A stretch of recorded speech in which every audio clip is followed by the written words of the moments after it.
Seven Sisters Lab présente. Bienvenidas a Socorro en París. Hola, hola Natalia, ¿cómo estás? Stephanie, feliz de verte aquí otra vez. Me hiciste mucha falta en el estudio. Ay, teníamos muchos días que no grabábamos, pero estoy muy contenta de estar de regreso. Y más porque hoy tenemos en Socorro en París el gusto de conversar con una mujer mexicana que, como muchas de nosotras, ha elegido abrirse camino en Francia desde la experiencia migrante, pero también académica y pues personal. Lilia Íñiguez está hoy con nosotros y actualmente está cursando un doctorado en el Departamento de Estudios de Género en la Universidad de París 8. Una etapa que no solo representa un reto académico, sino también un proceso de transformación y reafirmación como mujer latina en Europa. Más allá de su sólida trayectoria como abogada y defensora de derechos humanos, su historia nos invita a reflexionar sobre lo que significa reinvertirse, sostenerse en una lengua extranjera y encontrar espacios donde nuestras voces también puedan generar conocimiento y comunidad. Lilia, todo un placer de tener una mujer súper estudiada, con una cantidad de saberes sobre la migración. Nos parece que tu mirada sobre nuestras experiencias desde el punto de vista académico va a ser increíble. Ahora, seamos claros, no es una clase sobre análisis de la migración, obviamente, pero creo que tu experiencia a partir de tus saberes nos va a iluminar mucho en lo que estamos todas viviendo por el hecho de vivir afuera. Les agradezco muchísimo la invitación. También para mí es un gusto que este tipo de espacios existan para la voz de las mujeres que estamos fuera de nuestros territorios, para las mujeres que nos atrevimos a trascender fronteras. Y nada, las celebro mucho, les agradezco mucho el espacio. Qué bueno que me hacen la advertencia de que no es un espacio académico porque después peco de repetir el esquema de formación profesional, desafortunadamente, pero también soy buena para la charla entre mujeres y entre mujeres tan interesantes sobre todo. Entonces, muchas gracias por la invitación. No, gracias a ti, de verdad, como ya dije en la introducción, estamos muy contentas de tenerte aquí y sobre todo de lo mucho que creo que Natalia, yo y todas las que nos escuchan vamos a poder aprender, pues con tu saber, la verdad, y con lo que has hecho aquí. ¿Empezamos con las preguntas? Empezamos con las preguntas. Maravilloso. Entonces, me pido la primera. ¿Por qué decidiste hacer un doctorado en Francia y por qué elegiste el tema de la migración femenina? Bueno, mira, el tema de migración ya había estado en mi vida presente, en mi vida profesional. Yo en México, bueno, como ustedes bien decían, me dediqué a la defensa de los derechos humanos. He trabajado principalmente con población, con mujeres indígenas y campesinas, pero también con población migrante en el territorio mexicano. Yo me dedicaba a algo que se llama litigio estratégico, que es la defensa específica de casos de violaciones a derechos humanos, a través del cual se busca hacer transformaciones sociales, legislativas, etc. Y los últimos años en México estuve viviendo en Chiapas, sobre todo, en el sureste mexicano, y un periodo fue en la frontera con Guatemala y trabajando con una organización de derechos humanos ahí que da acompañamiento a personas migrantes en el territorio mexicano. Entonces, la migración de las mujeres ya ha sido un tema importante en mi vida. Curiosamente, en ese momento no me imaginaba vivirme como mujer migrante. Claro, del otro lado de la cancha, Claro, que es otra historia. ser una madre migrante específicamente. Digo, ya había tenido yo oportunidades de salir de México por temas académicos y profesionales, había vivido en otros territorios, pero no fue lo mismo para mí que verdaderamente migrar y asentarme ya en un espacio, ¿no? No era lo mismo que cuando fui a estudiar no sé, a algún otro sitio, a Estados Unidos o incluso dentro de México. Yo me moví por varios espacios por mi desarrollo académico y profesional, que bueno, es como pequeñas cápsulas del tiempo, ¿no? Es decir, bueno, estoy aquí para este proyecto específico, voy a terminar de estudiar y voy a regresar o me voy a mover y no termino de instalarme, de entender cómo funciona una cultura, de entender cómo funciona un Estado, una administración pública, etc.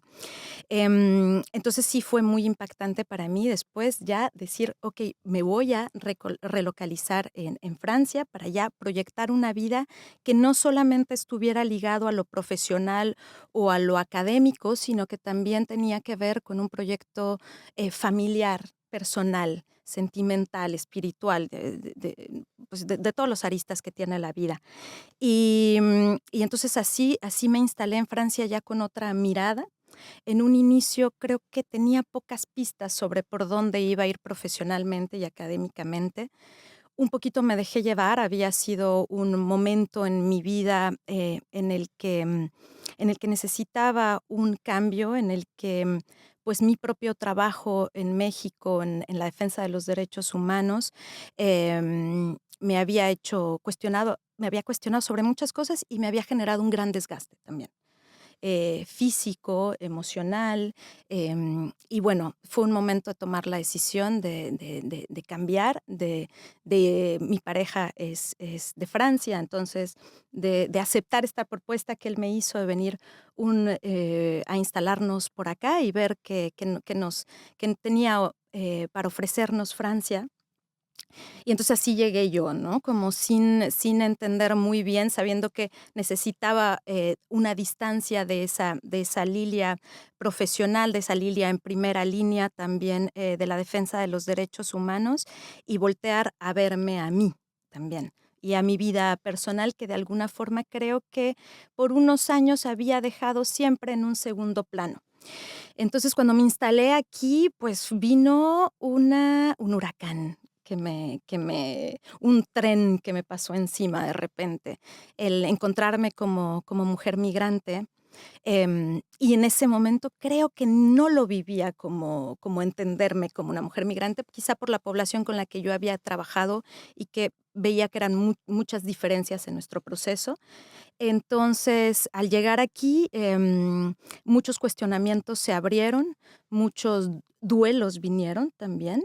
El duelo de mi territorio, el duelo de mi trabajo, el duelo de mi red de apoyo, el duelo de la familia, de los amigos y de tantas otras cosas. Y bueno, empezaron a surgir las preguntas. Luego se me ocurrió la graciosa, intrépida, temeraria idea de volverme madre. Y en ese momento vino el gran Big Bang, esa tremenda explosión de vida que hizo volar todo por los aires y que todo se volvió una gran nebulosa de partículas de vida y de plasma flotando por los aires y que poquito a poquito se empezaron a asentar. Y ahí las preguntas, ya cuando estaba un poquito con los pies más en la tierra, porque al inicio creo que no había ni tiempo, ni cuestionamiento, ni No, no nada hay tiempo claro. para pensar cuando uno se vuelve Sí, mamá. pero con el tiempo entonces todo empezó a ponerse un poquito más en la tierra, las preguntas se hicieron más sólidas en mi cabeza y regresé ahí donde yo voy cuando me siento muy inquieta, cuando me siento perturbada, cuando no comprendo las cosas, que es a los libros, a las A la investigación. películas, a la academia, a la investigación, a las feministas, pidiendo socorro. Socorro en París. Ayúdenme a responderme estas Oye, preguntas. Súper Y así interesante fue. lo que nos cuentas, muchas gracias. Y fíjate que dijiste 2 cosas que me gustaría como un poquito resaltar. La primera es que no sé si pasa a todo el mundo, pero yo me identifico yo también cuando llegué aquí tomé la decisión de priorizarme yo y mi vida personal y ya no la profesional. Como Ujú. que un poquito sin querer, el día que yo decidí casarme con Simón y quedarme en Francia, también decidí renunciar un poquito y muy dentro de mí, y eso me di cuenta con el tiempo, pero hice una renuncia, a lo mejor no intencionalmente, ni queriendo, ni diciéndomelo yo así en voz alta pero sí renuncias, es lo que acabas de decir, como que decidí yo ponerme yo en primer plano y un poquito hacer un stop a mi parte profesional. Y eso me parece muy, es que no quiero decir, es muy chistoso, pero me parece como de llamar la atención, porque yo creo que muchas mujeres que migramos tenemos que hacer esta renuncia interna, Y muchas otras nunca lo han tenido que hacer, ¿sabes? O sea, seguramente si hablamos con una señora francesa que ha quedado aquí toda su vida, nunca ha tenido que hacer esa renuncia de decir, voy a ponerle una pausa a mi vida profesional para ponerle un play a mi vida personal. Como que la gente va combinando la profesional y la personal y ahí se va yendo y habrá momentos más profesionales con más intensidad y momentos más personales. Pero sí creo que cuando vienes aquí y ya eres una profesionista, sabes que tienes que ser como cero egoísta y le vas a poner es que no es un pausa, es un stop y a ver qué sigue. Y play a mi vida personal. Y eso creo que lo acabas de resumir muy bien, ¿no? Ujú. No, Sí, yo creo que también una de las preguntas que se puso sobre la mesa para mí es, ¿qué nos lleva a tomar esa decisión de emigrar? ¿Cómo qué nos lleva a tomar la decisión de ser madres? ¿Es que son decisiones verdaderamente libres? mm, Es que son decisiones verdaderamente analizadas, pensadas, o es que hay toda una estructura, todo un andamiaje atrás, toda una serie de factores culturales, pero también contextuales de donde venimos y nos desarrollamos, que nos empujan un poco, y no lo digo en un aspecto negativo, aunque tendrá sus claroscuros, a tomar este tipo de decisiones que son tan fuertes, que se vuelven verdaderos sismas en nuestras no, vidas. totalmente. O sea, yo sí creo en los moldes y sí creo que aunque no encajas perfecto en el molde, existe un molde que quieres seguir. Y llega un momento en tu vida profesional donde sí, no sé si es lo que quieres decir exactamente y te estoy entendiendo bien, corrígeme si no, tengo tanta edad y no estoy casada, tengo tanta edad y no tengo hijos, me voy a quedar sola, voy a ser la tía cotorra. Y sin querer, sí, o sea, se Perdón. dice así en México la tía cotorra porque vive con un Ok. cotorro y está sola, o la señora de los 7 gatos, ¿no? Dependiendo. Y, a ver, yo no me lo decía conscientemente, pero y no me casé por eso, porque pareciera que, Simón, se me estaba yendo el tren. No, no, para nada, yo conocí a Simón de mucho tiempo antes. Sí. Sí, pero, a ver, lo que quiero como aterrizar es, si existe esta presión.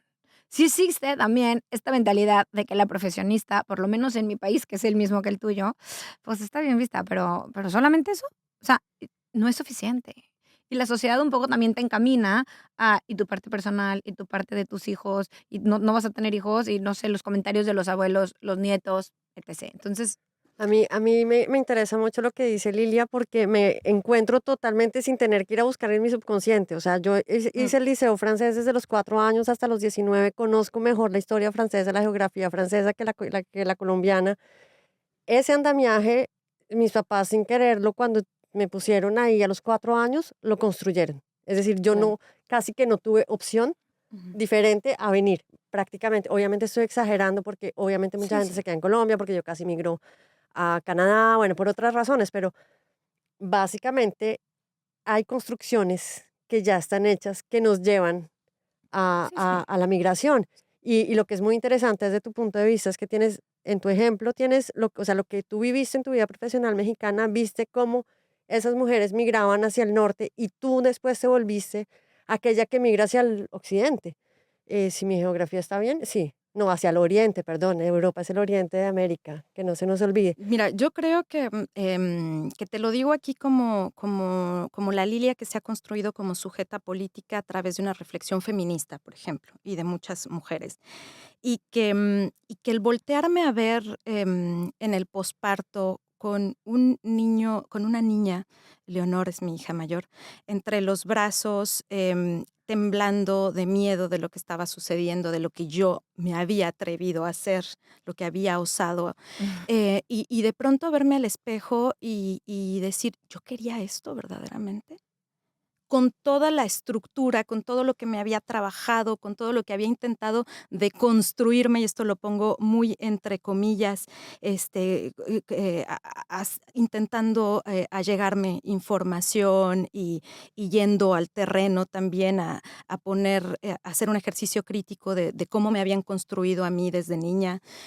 Yo vengo de un estado muy conservador de México, de Guanajuato, y mi familia es de Jalisco, otro estado profundamente conservador, donde el ser mujer y el ser hombre está muy estipulado, el cómo ser mujer y cómo lograr la plenitud de ser mujer está muy estipulado y tiene mucho que ver con reproducirse, mucho que ver con fundar una familia, con casarse y con muchas otras cosas que yo fui profundamente crítica durante muchísimo tiempo de mi vida.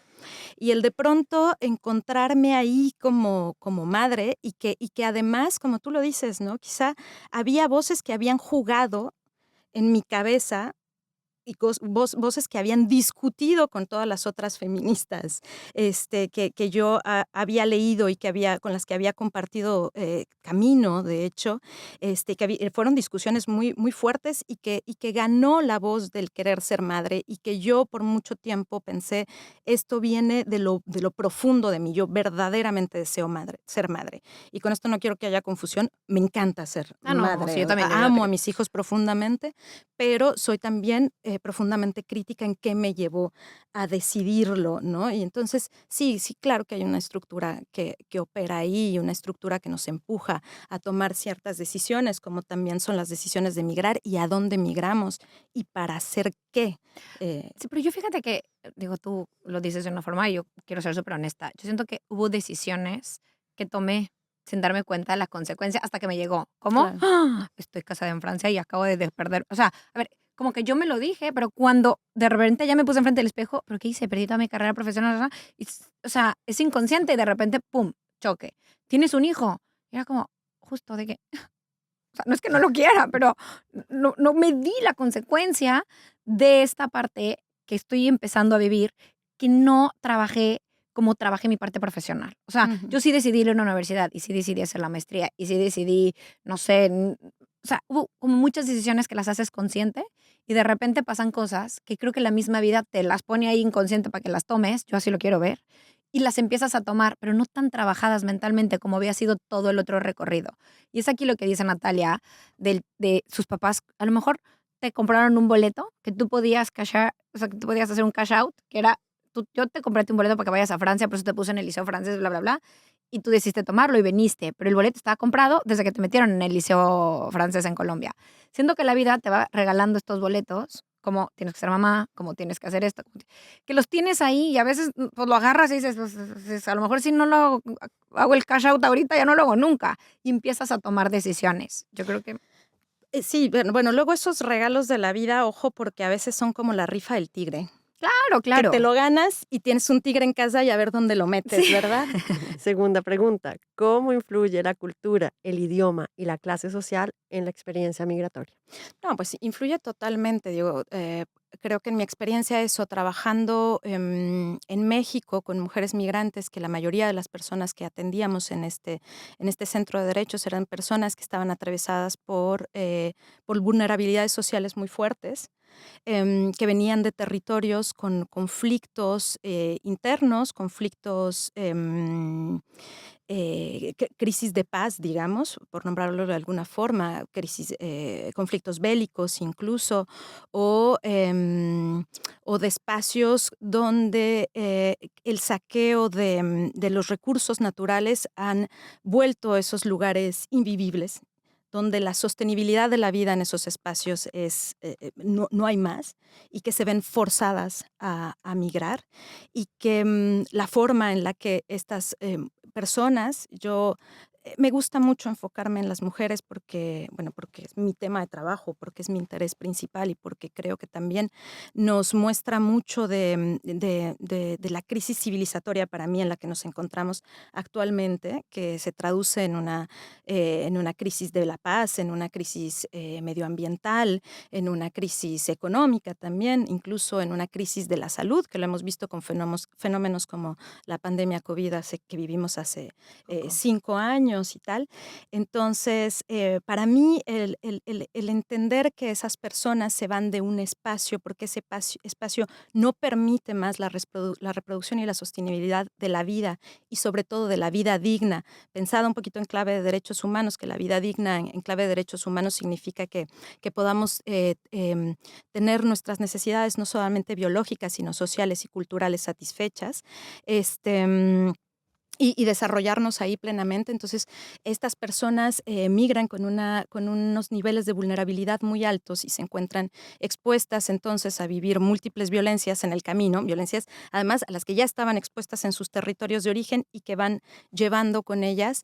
Y pues no es lo mismo que a lo mejor el proceso migratorio en el que me encuentro yo aquí, y que en eso quiero ser muy clara y muy honesta también, ¿no? Hay muchas cosas que han sido complejas y dolorosas para mí, pero evidentemente, al menos tengo la libertad de tener mis necesidades básicas satisfechas, ¿no?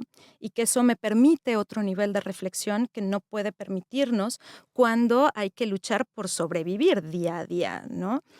Ahora, eso no quiere decir que este tipo de migración como la que vivimos las personas que nos vamos a la mejor de un territorio ya teniendo una formación profesional, teniendo una red familiar o económica que nos pueda sostener, teniendo todo un bagaje cultural, educativo, etc. Atrás, no quiere decir que tampoco no haya complejidades, ni tampoco que nuestra decisión de migrar sea tan libre. Y eso fue uno de los grandes hallazgos en la investigación que estoy llevando a cabo en este momento. Yo aquí tengo una pregunta. O sea, siento que hay distintos tipos de migración, ¿no? Está como la migración sur-norte, que de un país em, menos desarrollado, te vas a otro país más desarrollado porque quieres tener una mejor situación económica, porque o sea, tu país tiene conflictos de cualquier tipo en donde, bueno, la vida no puede ser ya tan digna. Y luego viene esta migración que tú sufriste, que aunque sí es de país sur a país norte, no te vienes por las mismas decisiones. Entonces, creo que ahí la migración tiene un poco de confusión, porque no migramos porque nuestro país ya fue insostenible vivir. No migramos porque económicamente en nuestro país no estábamos pudiendo florecer económicamente o estudiar económicamente. Lo cual, y contigo me parece como la pregunta, o sea, ¿cómo vives tú? Porque claro, tú estabas en una migración, supongamos norte-sur, porque México recibiendo migrantes de Guatemala que vienen en condiciones, bueno, en condiciones menos buenas que las que vivimos en México, te convivías como país que recibo a migrante necesitado. Te das la vuelta y llegas a Francia y, o sea, no sé, no quiero sonar mal y no sé cómo decirlo, pero bueno, claro, México sería tercer mundo y Francia sería primer mundo, aunque en realidad puede que no sea así. Pero en Ya. grandes rasgos, vienes tú de un tercer mundo, sobre todo para los franceses que se creen más que el primer mundo, ¿no? O sea, primer mundo, todos los demás nosotros no tenemos categoría. No, broma, Hors broma. concours. Exacto, Le llaman. exacto. Pero bueno, llegas a un país en donde, con todo el respeto que me merecen, ellos creen que están un poquito por encima de, ¿sabes? De un poquito de todos. Tú viniendo de una situación tratando migrantes desde un lado sur, pero tú no siendo el sur. No sé cómo, o sea, Entiendo. Mira, bueno, varios puntos súper interesantes que pones sobre la mesa. Una, el tema del norte global y el sur global, que es un concepto que ahora utilizamos mucho desde las ciencias sociales, ¿no? ujú, Que el sur global no es un concepto geográfico específicamente, sino tiene que ver con lo que antes se conocía el tercer mundo, se le llamaba el tercer mundo o se le llamaba países en desarrollo, ahora se le observa más como el sur global.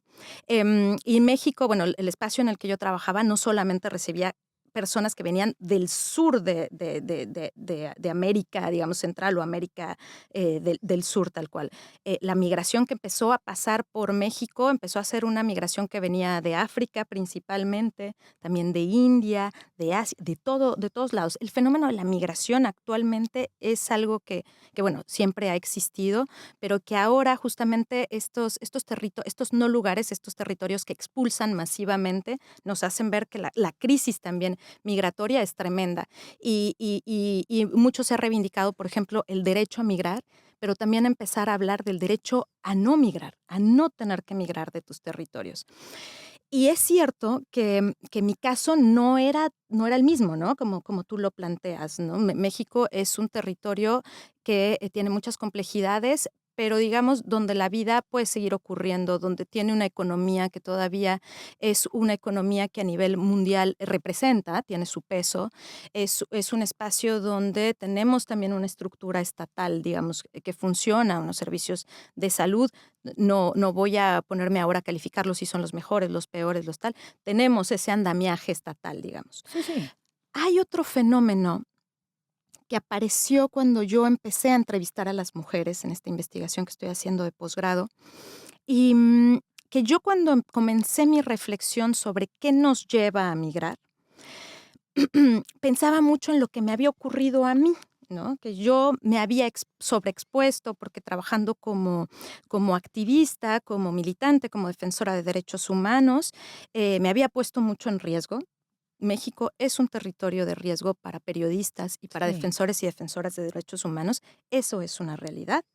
Es un territorio donde tenemos otros fenómenos muy complejos como son la desaparición forzada, Sí. como son también el desplazamiento forzado de las zonas rurales e indígenas a las zonas urbanas, donde tenemos una problemática de feminicidio muy fuerte.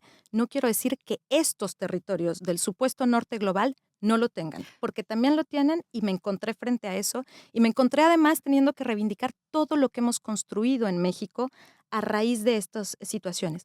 Y bueno, nada más como concluyendo, una cosa, bueno, yo cuando comencé la investigación pensaba, bueno, mi caso es muy particular porque yo me metí en la boca del lobo, ¿no? Haciendo este ejercicio profesional y terminó mostrándome los dientes. Afortunadamente no fue mi destino el que ha sido de muchos defensores y defensoras que no vivieron para contarla. Desafortunadamente es así, es doloroso hablarlo, pero no fue así, pero me mostró los dientes. Y yo tomé la decisión de dar un paso a un lado y decir, mi vida es muy importante y mi vida personal también es muy importante. Y hay otras formas de seguir acompañando y promoviendo la vida digna y la defensa de los derechos humanos. Entonces, como que yo pensaba, soy yo la única que vivió esto y o no la única, sí, porque sé que hay otros defensores y defensoras alrededor del mundo, otros defensores y defensoras mexicanas que migraron por esa cosa, por ese mismo fenómeno, digamos. Pero hablando con las mujeres, cuando yo empezaba a entrevistar, es una investigación muy enfocada en la maternidad migrante, en los ejercicios de ciudadanía, en la vivencia como sujetas políticas plenas de las mujeres migrantes y madres sobre todo. Y de pronto, bueno, generalmente era un perfil de mujeres con altos estudios, mujeres con una vida profesional ya desarrollada, con un bagaje social y cultural, digamos, clase media hacia arriba, con una otra red económica, digamos, que puede sostener la vida y aún así estaban expuestas a múltiples vulnerabilidades. Ya aquí Por en el Francia. hecho de ser una mujer migrante y que algunas de ellas, su estatus migratorio dependía de su relación, de su Claro, situación civil, ¿no? De su claro. relación con su pareja, cosa que también pone en mucho riesgo a las mujeres, ¿no? Eso es algo que hay que decir. Y después investigando un poco, ya cuando entrábamos en el terreno de ¿y por qué migraste? Muchas, la primera respuesta tenía que ver con algo laboral, habían llegado aquí por algo de trabajo, habían llegado por algo profesional, o habían llegado por su pareja que habían conocido o en otro país, en un tercer país o en México o tal. Y explorando un poquito más, el tema de seguridad siempre aparecía. El decir, algo había ahí de, mira, yo me vine por estudios, llegué aquí y de pronto me di cuenta que no tenía miedo de salir en la noche, que podía caminar en la calle tranquila. Oye, qué Me di cuenta que fuerte. podía tomarme un taxi, un Uber en la noche y regresar a mi casa Es y que no tenía miedo. esa valía es enorme y luego uno no se da cuenta. Mucho. ¿Sabes? Fíjate, ahorita que lo dices, me puse así porque A mí también, me estoy a recordé. punto de llorar. No, pero sabes que a mí me recordé y ni siquiera lo tenía presente y esas son cosas que yo creo que mucho vivimos las migrantes en el inconsciente y de repente, plum, te caen baldes de agua y dices, claro, yo también soy parte de esto, ¿sabes? Ujú. Yo me casé, claro, la inseguridad ya era un tema, ¿se me explicó? Pero yo ya casada, yo creo que tenía, no sé, unos 8 meses de casada, fui a México. Yo fui a México a visitar a mi mamá, iba a ser 10 de mayo, y hubo un robo en mi casa, se metieron 11 personas a robar a mi casa, Estábamos mi mamá, mi papá, mi hermana, mi abuela que todavía vivía, mi tía, bueno, un primo, habíamos Tremendo. varios, fue en la noche y hubo un tema muy fuerte, fue un tema muy fuerte y luego me fui. Y claro que por supuesto eso afianzó a decir, yo no quiero volver, o sea, ahora en ese momento yo decía eso, yo no quiero volver nunca, o sea, este país, ¿sabes? Te presenta una cara muy bonita y luego una cara muy oscura. Y yo me acuerdo que dentro de este enojo y reflexión que yo hacía después de ese robo y esa situación tan horriblísima que vivimos mi familia y que si alguien más lo vive, le mando un abrazo y les deseo a todos que nunca lo vivan, una de las reflexiones que yo decía es que eso pasa en los países que son tan desiguales. O sea, esa es la moneda que terminas pagando cuando vives en países en donde hay tanta desigualdad. Creo que me fui, pero Ujú. claro, ahora que lo dices, me parece con mucha lógica.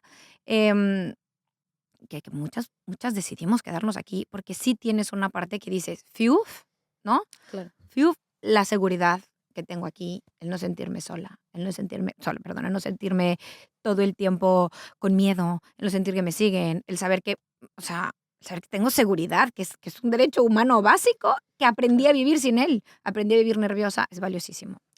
Claro, y creo que es algo que se afianza cuando nos volvemos madres también, Claro, por porque supuesto. hay un tema, a mí me pasó en las primeras veces que regresé ya con mis hijos, con Leonor primero, em, de decir, de estar en el avión y decir: "Voy a llevar a mi pequeña a un lugar donde constantemente estoy yo viendo en las noticias que fichas de búsqueda de niños y niñas, y de personas de todas las edades, pero los de niños y niñas particularmente tienen un impacto para las madres que es demoledor, ¿no? Imaginarse perder su hijo, no saber dónde está su hijo y saber que puede estar siendo sujeto de un crimen es lo más aterrador del mundo. Sí, la gente se acostumbra a vivir así y es cierto, o sea, es cierto que, por ejemplo, cuando mi mamá me visita o mis amigas me visitan de que dónde está el niño, Estefi, no lo dejes de ver. Y yo, es que a mí ya se me olvidó. A ver, no Claro. quiero decir que en Francia no pase nada, todos vimos Taken, fue aquí en, ¿sabes? O sea, las cosas pasan también en Francia, pero es que eso sería un caso,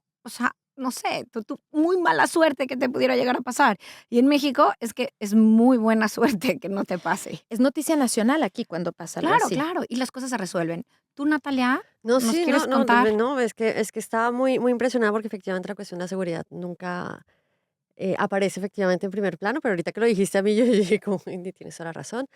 Pero volviendo a la cuestión de los niños, efectivamente me acordé de, yo vivo afuerita de Bogotá y fuimos con mi papá al centro de Bogotá con Emil, mi hijo, y mi papá así como agarradísimo, como con el niño, y yo, pero ¿qué? Me dice, "Es que te lo roban". Y yo, pero ¿qué me van a robar? O sea, como, ¿cómo se te ocurre que me van a robar un niño? O sea, ¿a quién se le ocurre? Y de pronto fue un flashback a mi infancia en el que, claro, yo a los 2 años ya sabía mi dirección, el número de teléfono de mis Claro. papás, el nombre, el apellido, o sea, todo súper claro, que tenía que gritar en caso de que, o sea, todas las medidas de seguridad ya las tenía desde que era chiquitica. Ujú. Y efectivamente uno viviendo aquí, ese tipo de peligros se le olvidan. Hay otros. En Francia hay unos Sí, peligros para las mujeres gravísimos, también, también. pero no son del mismo nivel y además uno cuando llega desprevenido de esa violencia que puede existir en cualquier esquina, que yo Sí. no la vivo tan fuerte en Colombia en todo caso. Hablo del miedo a la violación y de los problemas que puede haber en el metro o en cualquier esquina, porque sí, a cualquier hora. Sí, sí. Claro. Eso es una cosa que existe acá, pero que no, pues uno no se la imagina y efectivamente uno se le olvida, a mí se me había olvidado por completo el Claro. tema de seguridad, Oh. increíble, ¿no? Oye, Lilia, y hablando de esto, o sea, ¿cuáles son tus findings, tus encuentros que has, o sea, tus highlights o sí, tus highlights más importantes que nos puedas compartir en esta investigación que estás haciendo? ¿Qué encuentras de similitudes o de cosas que te hayan sorprendido de las migrantes mamás que estamos aquí? Pues mira, justamente en esta línea fue, como entender que además es una población y una forma de migrar, un fenómeno migratorio muy desatendido, que había sido Totalmente. muy poco observado, ¿no? Tenemos muchos informes de Naciones Unidas sobre la migración forzada, este, y bueno, de eso, de territorios en conflicto, sobre todo en conflictos bélicos, también por temas medioambientales. Pero que esta migración, y salta la pregunta, y la misma pregunta que la maternidad, ¿es que es tan libre como lo pensamos? o también está inducida. Y eso que preguntas es un poquito como, yo también busco una mejor vida y entonces hago este cash out, este boleto que de repente ahí me llega y digo, "Ah, no, sí, sí quiero como que, sí creo que quiero seguridad inconscientemente, sí creo que voy a vivir con más paz, sí creo que vivir en Europa me va a dar más de lo que me va a dar aquí y lo haces como que avientas tu boletito, o sea, Quizá no es así tan lineal, ¿no? Porque de hecho a mí me ha tomado como muchos años de reflexión, muchas vueltas y también estar buscando asideros teóricos para poder entenderlo. Y con las mujeres, yo entrevistando mujeres, hablando con mujeres, viendo cómo son estas redes de apoyo que yo siempre celebro, que creo que hay que seguir construyendo, este, es lo que de pronto nos lleva como a tomar conciencia sobre ciertas cosas que están allá atrás y que no siempre vemos, ¿no? Y también hay un temor a decir, bueno, es que si yo, le pongo luz, le echo luz a esto que verdaderamente o estas motivaciones que se suman, ¿eh? Porque no son únicas. Yo creo que las motivaciones de la migración son multifactoriales. Pero si le pongo luz ahí, tal vez voy a meter en conflicto muchas otras cosas, como mi relación de pareja, quizá, ¿no? Decir, bueno, decidiste venir aquí no porque me amabas a mí, sino porque tú estabas tratando de salvarte. Y no, sí, no es no. así, es muchísimo más complejo cómo operamos.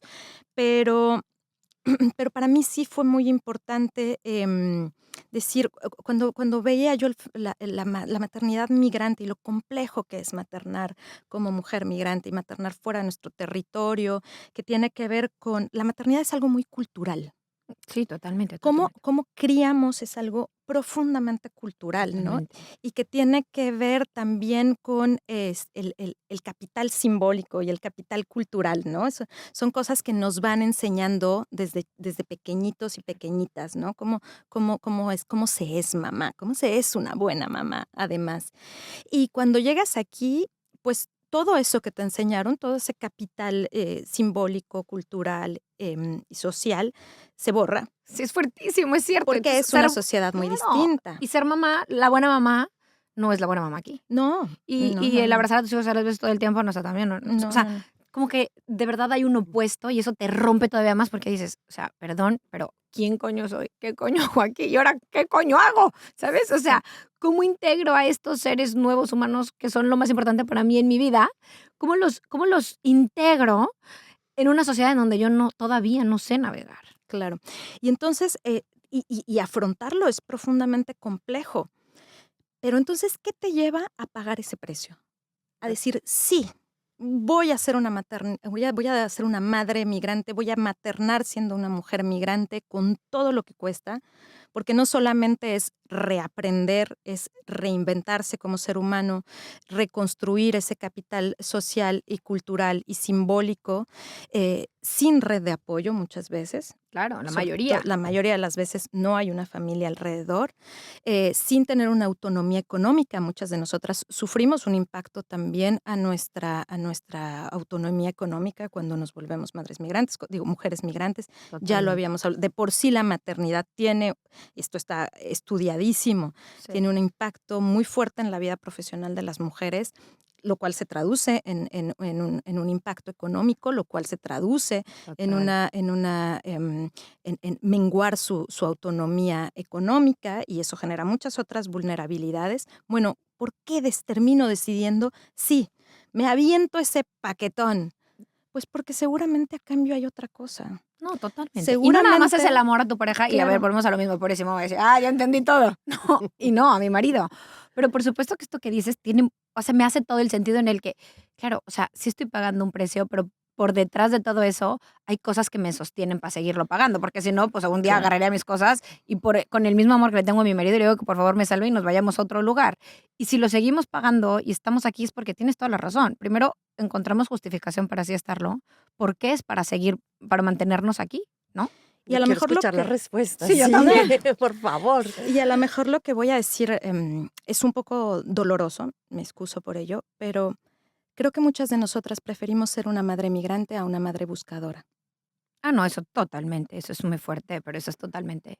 Y creo que yo también estoy de acuerdo contigo en esto que acabas de decir, que muchas veces vienen amigas mías y lo primero que le digo es que mis hijos pueden ir caminando. O sea, cuando me dicen, ¿cómo puedes vivir aquí? No tienes servicio, qué horror, yo no podría vivir así. A ver, no es que no voy a vivir, vivo muy bien. Luego la gente ahora va a pensar que vivo de... No, vivo excelentemente bien, pero es cierto, no hay servicio, vivo lejos de mi familia, mis papás, o sea, los precios que yo pago, por ejemplo, de los que estamos hablando, es mis papás no están viendo crecer a mis hijos todos los días y eso me duele profundamente. Y yo no estoy viendo a mis papás envejecer y eso también duele profundamente, ¿sabes? No comparto el día a día, mis hijos no crecen con sus primos, con los hijos de mis amigos con los que yo crecí y, o sea, esa parte rompe con mi cultura, Con la cultura. con todo. Con la Pero es cultura. cierto que mi primer respuesta cuando me dicen de que, pero no extrañas México, no te quieres regresar, yo lo primero que pienso es que yo duermo tranquila. A mi hijo no se lo van a robar. A ver, volvemos a lo mismo. Es que en una de Otras cosas. esas. Pero la verdad es que, con toda honestidad, mis hijos se van solos y no tengo miedo de que alguien se los lleve de un secuestro, de que un día llegue a mi casa y se me metan como les conté que ya me pasó. O sea, eso para mí está tan lejos de mi cabeza que lo que digo es que esta seguridad, pero también tengo seguridad social, Mm, ¿sabes? ujú. En el sentido de, pues me enfermo y hay doctor, no tengo que pagar, o sea, no sé cómo explicarlo esto. Todo pasaría mal, o sea, en nuestras vidas todo está terrible y ¿qué crees? Mis hijos van a tener educación buena, Ujú, ¿no? Y mis hijos van a poder ir al doctor ujú, y tomar medicina y nadie nos vamos a morir de una enfermedad por no ser atendida, ¿no? ujú. Que creo que en México es que sí me alcanzaría a llegar a pasar en un escenario negativo. Entonces tienes razón, sí hay cosas que compensan que, que, que, que no son tan conscientes, pero que están ahí y que son ciertas. Ujú. Me encanta. No, de verdad, Lilia, me encanta porque luego no reflexionamos tanto en estos temas que lo que dices tienes muchísima razón. Entonces ganamos seguridad, ¿no? Ganamos siempre. Yo creo que el que escoge desescoge, dicen, ¿no? En Siempre. 100%. Francia, en Francia la expresión es choisir c'est renoncer. Es Sí. decir, lo que Escoges, acabas de decir, renuncias. yo a los franceses les tengo una otra versión de ese mismo dicho que es choisir c'est privilégier. Mm, Claro, ujú, también. Porque esto de estar renunciando todo el tiempo es como muy difícil. Entonces prefiero decir que escojo tal cosa porque lo prefiero a la Tienes otra, razón. no que ujú. estoy desechando la otra opción, ¿no? Es cierto. Y bueno, ojo también porque, digo, planteo este escenario de cosas que pasan en nuestro país, pero también me gusta a En mí, los otros estando países. acá, en nuestros países, sí, perdón, estando acá me gusta mucho también echar la luz sobre las cosas maravillosas que hemos construido colectivamente. Quizá por estos otros fenómenos tan dolorosos que están ahí presentes, ¿no? Por ejemplo, el tema de la inseguridad, por nombrar quizá el más emblemático y el más urgente de alguna forma. Y pienso mucho en lo que se ha construido desde la reflexión de las mujeres en América Latina, Claro. de los feminismos en América Latina y cómo es necesario que aquí también sean observados como ejemplo y que sean observados como materia a estudiar y a aprender también. Claro, me encanta. Tengo otra pregunta. ¿Cuáles son los otros beneficios que encontramos las migrantes de estar aquí? Sí, seguro que hay situaciones en las dinámicas cotidianas que son distintas a las de México. Desafortunadamente yo las tiendo a ligar mucho con el tema de seguridad. Pero tiene que ver también con un desarrollo pleno, ¿no? Con las oportunidades también que ofrece la academia aquí, por ejemplo, lo pienso yo, ¿no? O las oportunidades educativas. Em, Como te decía, yo creo que la migración es multifactorial, que son muchas Sí. otras cosas. Encuentro también mujeres que se sienten muy, muy contentas con sus dinámicas de pareja y que digo, algún par de compañeras que he entrevistado que me decían, yo no me vería en una relación con un latinoamericano. Ujú, Claro. sí, sí, Sí, totalmente. sí, Sí. perdón, queridos, No, queridos claro. oyentes, pero efectivamente los hombres aquí son No menos me machistas que lo que son allá. Sí. Sí, Incluso nuestros mejores amigos que amamos y adoramos. sí, Mm, y bueno, habrá sus excepciones, pero creo que hay muchas cosas que aquí ya están dadas por sentado, que en América Latina todavía no tanto, ¿no? Hay otra serie de derechos incluso que fueron ganados hace décadas y que están como totalmente puestos sobre la mesa sin ningún cuestionamiento, ¿no? Sobre todo temas que ver con los derechos que se llaman las libertades laicas, los derechos reproductivos, los derechos sexuales, y quieras o no, juegan también un rol claro, importante. claro. Así como para ya hacer este cierre interesantísimo de esta conversación que hemos tenido, que ha sido de verdad increíble y súper enriquecedora, pero tu experiencia desde el lado migrante. ¿Cómo te recibió el país? O sea, ¿cómo te has sentido tú, eh, Lilia, defensora de derechos humanos, abogada, mamá, esposa, hija? ¿Cómo te has sentido tu experiencia como migrante aquí en Francia? O sea, ¿cómo te recibieron los franceses? O sea, ¿cómo ha sido sí, este recibimiento de tu país de acogida que es Francia? De tu capital social, para Mm, como Yo, mira, la verdad es que he tenido una experiencia muy afortunada en el sentido de una familia de acogida, que es la familia de mi pareja, que ha sido muy, muy comprensiva, muy dulce, con todas las diferencias y todas las complejidades que tienen para entender mi vida profesional, por ejemplo, ¿no? Porque tenemos posturas políticas muy distintas. Lo entendimos y lo dejamos abajo de la ahí, mesa, exacto. como no hace falta que hablemos de eso, podemos solamente abrazarnos y apapacharnos. Creo que poco a poquito he aprendido también a no sentirme tan juzgada. Creo que al inicio, bueno, para mí fue también un trabajo de ego muy profundo. Claro. Quizá este es el reto más grande que he tenido para trabajarme el ego, ¿no? El llegar y de pronto ya no ser quien Lilia, la abogada, que había ganado casos, que había estado por aquí, que había estado por allá, que tenía ya una voz que más o menos, y llegar y ser Lilia, la latina que estaba esperando su titre de séjour en la fila y pensando de qué podría trabajar, porque no Claro. podía trabajar como migrante, perdón, como abogada. O sea, podía trabajar en blanco por mi situación, mi calidad migratoria, mi titre de séjour, Sí, pero no en tu pero profesión. no en mi profesión. Y eso fue muy fuerte para mí, fue muy doloroso, fue un trabajo del ego muy, muy, muy, muy profundo, que ahora agradezco. Pero en su momento me dolió como nada. Y me dolió también porque yo creo que yo me creía muy, muy trabajada, muy desestructurada, muy con el pueblo y con la gente. Y de pronto fue como, no, mana, hay muchas cosas que tu ego no te está dejando superar, ¿no? Y que te están generando muchísimo dolor. Entonces, creo que la gente, sobre todo la familia, ha sido siempre muy, muy empática, muy, muy, muy sensible conmigo. Luego se avientan 2 o 3 comentarios que digo: "Ay, Dios mío, sí se darán cuenta todo lo racista que es esto que me están diciendo", Sí, caray. pero con el mejor de los ánimos Es y eso, sin aprende uno a malicia. verlo con ánimo, a de decir de que no sabe lo que me está diciendo. O sea, ¿te acuerdas de Jesús? De que, ¿no? Cuando dice, no sé, de que déjalo, no sabe lo que dice, o una cosa así. Sí. De que no están sabiendo lo que dicen. Es lo que hacen en general. Me peleé mucho tiempo, me vi muchas veces como revolcándome de dolor y de pronto, por querer resistirme, por resistirme a esa transformación que se vive como mujer migrante, que se vive como persona migrante y que se vive como madre también. Creo que todo lo que me resistía a transformarme es lo que me dolió. Claro, claro. El día que lo solté, soy una persona o fui una persona que se construyó mucho en el orden. Yo soy hija del rigor, de los estudios, del trabajo, del hacer las cosas bien y paso a paso y tener el control. Y de pronto que me quitaran todo el control, porque la maternidad me quitó todo el control y el dominio sobre mi vida, sobre Tu mis tiempo. emociones, sobre mi tiempo, sobre todo. Em, Me dolió al inicio y ahora lo agradezco un montón, porque me permitió esta metamorfosis tan profunda que ahora me reconozco y me digo, qué bonito todo lo que ahora podemos entender y qué ganas de poder ir a hablar con Lilia hace 10 años.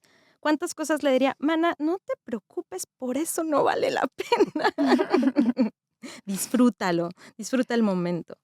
Oye, y esta vocación tuya de seguir ayudando desde donde estás ahora con tus estudios, de encontrar una forma o sea, dentro de tus estudios, encontrar una forma de poder explicarles a la gente socialmente qué es lo que está pasando, por lo que estamos viviendo, hacer esto, no nada más esta lucha, sino dejar un testamento de decir, mira, pasamos por esto, nos sentimos así y existimos un grupo de mujeres que pasamos por esto y nadie nos atiende, nadie nos ve, no existimos en la sociedad y estamos ahí sufriéndole, pasándola bien, pasándola mal, pero existimos. O sea, cuéntenos, aquí estamos. Y así como vemos en París, debemos de haber En el mundo entero. en En el Kuala mundo Lumpur entero. y en el mundo entero, en efecto. O sea, en todos los rincones debe de haber gente que necesite socorro en el país en donde esté, ¿no? O en la ciudad en la que se encuentre.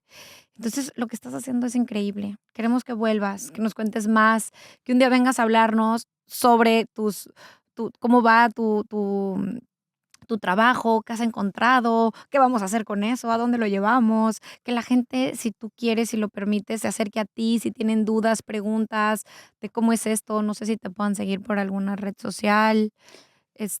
Claro, con muchísimo gusto. Bueno, estoy en las clásicas redes sociales, con mi nombre así, Lilia Elena Íñiguez Hernández.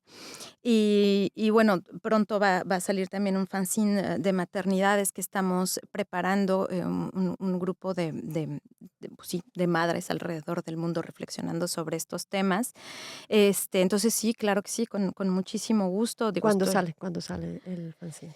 Creo que todavía no tenemos fechas, pero yo me imagino para final de verano. Yo creo que para septiembre ya estará esto. Va a estar Ok. en físico, bueno, en México, y también va a estar de manera digital. Bueno, Ujú. no te olvides de Claro. compartírnoslo para poderlo compartir, que cuando salga puedas volver a venir para que nos platiques un poquito más y poder seguir esta conversación, que estoy segura, pero segurísima, Lilia, que a muchísimas mujeres nos has... Atravesado. Sí, esta luz en ese túnel que a veces vemos de que ¿quién no prende la luz? Pues tú hoy prendiste una para muchas. Muchas Muchísimas gracias. gracias. Lilia, muchísimas gracias, muchísimas gracias. Efectivamente has prendido luces, abierto ventanas, puesto el dedo ahí donde no sabíamos que dolía. Em, Primera cosa, muchísimas gracias. Segunda cosa, Stephanie, nos toca hacer una segunda temporada, no hay nada que hacer. No, se va a ver una segunda temporada de Socorro Necesitamos a Lilia de y Lilia regreso vendrá. para que nos siga contando sus descubrimientos en Europa y que nos cuente un poco quiénes somos nosotras las mujeres migrantes, Claro. que son también la mayoría de nuestras oyentes en Socorro en París y me parece que es muy importante tener lo que decía al principio, la mirada de la academia sobre lo que nos sucede, lo que nos atraviesa, porque no lo sabemos y mientras no lo formulemos, no le pongamos palabras, son como fantasmas que se nos aparecen ahí. O sea, pareciera que es solo tu Totalmente. lógica y cuando tú la compartes, la gente dice, bueno, eso tú crees. Y es muy diferente decir, no creo, hay datos. ¿Sabes? Mira O el sea, doctorado. exacto. Mira, yo aquí tengo a alguien que con datos me está comprobando que no estoy loca. O sea, que existo, ¿sabes? Esto pasa, me siento así. Que a Claro. veces uno cree y dice, a lo mejor es mi lógica, es mi cabeza hablándome y yo me estoy viendo loca y no es cierto. Todas las demás la pasan bien y yo mal. O no es cierto, nadie me hace aquí comentarios... pues es que no quiero decir racistas, pero comentarios mala onda.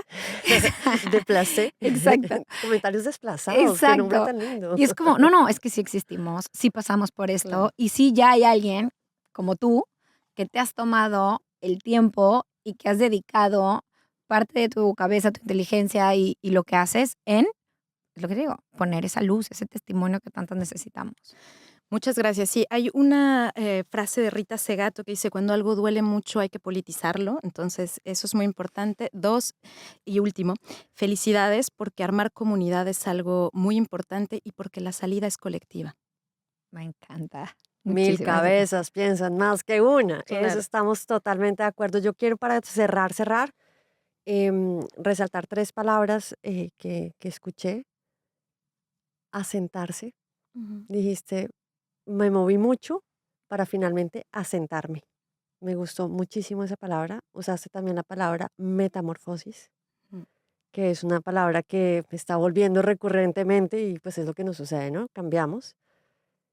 Y la tercera palabra que yo no la había visto así, que para mí hoy es un gran descubrimiento, esas vulnerabilidades en tanto que mujer migrante, Ujú. independientemente de los privilegios con Ujú. los que podamos estar aquí o haber llegado, también tenemos unas fragilidades y creo que ahí, y volvemos a Rita, es donde duele. Ujú. Maravilloso. Muchísimas, Muchísimas muchísimas gracias, gracias. Lilia. Muchísimas gracias a todos por escucharnos. Nos volvemos a ver el próximo jueves en Socorro en París. No duden en seguirnos en Spotify, pero también en nuestras redes sociales, En en Instagram, YouTube. YouTube, Facebook. Por favor, abónense. Sí, abónense a YouTube, exacto, y a Instagram, por favor, y esperamos sus comentarios. Y también esperamos que les haya gustado este episodio tanto como a nosotros. Muchas gracias. Adiós, bye. Bye. Abrazo. Bye.